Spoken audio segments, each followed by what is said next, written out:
Now it's time for On Point, where we speak to experts to delve deeper into the biggest news stories in the spotlight right now. North Korea recently testified a new kind of submarine-launched ballistic missile. The US called the act destabilizing, but stopped short of labeling it an immediate threat to the region. The launch came as top officials from South Korea, the US, and Japan were holding talks in Seoul on the nuclear standoff. For more on this, we connect to Mark Barry, a longtime North Korea expert and the associate editor of the International Journal of World Peace. Good morning. Good morning. Now, the national security chiefs of Seoul, Washington, and Tokyo were meeting on the same day as the test firing. In your view, was it a diplomatic or a military message the North wanted to send with the test firing of this SLBM? Well, it's always a political message. Everything boils down to politics in a system like North Korea's. And so they launched their SLBM 2 days before South Korea tested its own space rocket, the Nuri. More importantly, it was the SLBM was launched about 5 weeks after South Korea tested 5 different weapon systems. So really, North Korea is trying to say we're an equal Korea, and they're having a hard time keeping up, but it's for the sake of their sense of national pride and out of fear of being downtrodden in a political and diplomatic sense, they have to do these kinds of actions to look like they're still players. So really, every week for them, every month, is a matter of showing that we're still here and we're still viable, because they fear that the world is maybe having its doubts. Now, as a follow-on to that then, the Biden administration has this strong diplomatic focus on Asia and in particular China. Hard for them not to at this point.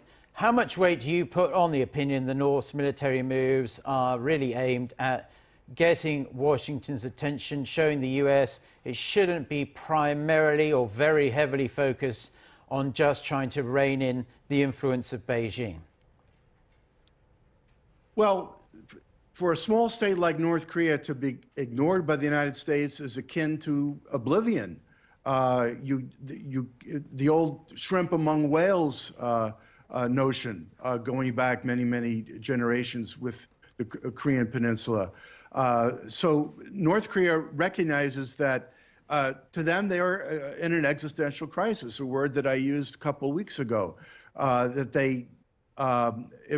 they're in a humiliating situation of dependency on one northern neighbor, and that situation can't continue. So they do these things to gain American attention, but what they're heading to, in my view, is something where they can do something in tandem down the road with South Korea that would involve leveraging the United States, but try to exclude its former patrons in both China and Russia.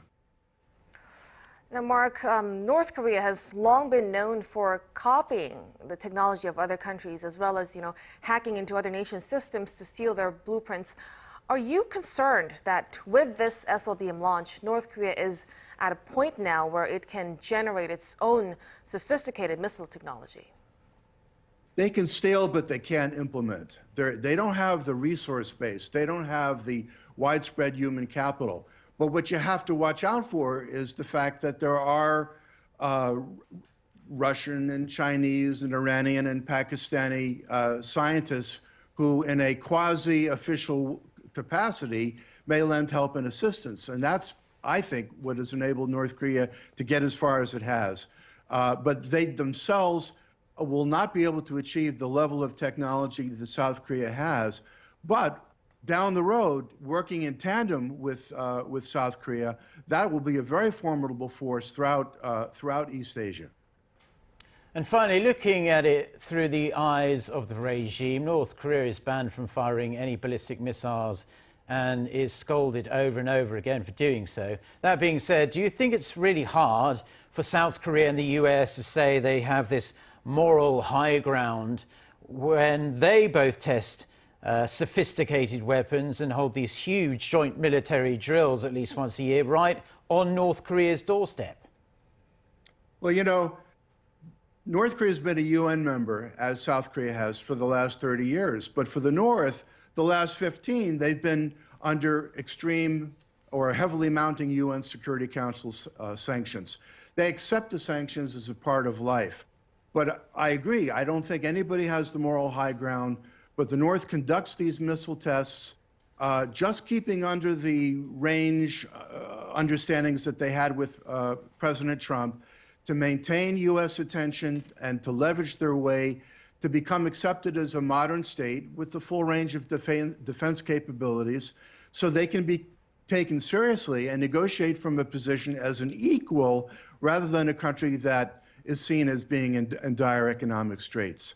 However, the real rubber meets the road when the harvest of this fall runs out, possibly early this coming spring, and then North Korea attempts to feed its people with a harvest that may not be there, and we may see the second worst food crisis in the North's history, behind only that of 1996 to 97. Okay, now, as always, we appreciate your insights on the matter. Mark Barry, Associate Editor of the International Journal of World Peace, with his analysis on North Korea. Thank you again. Thank you.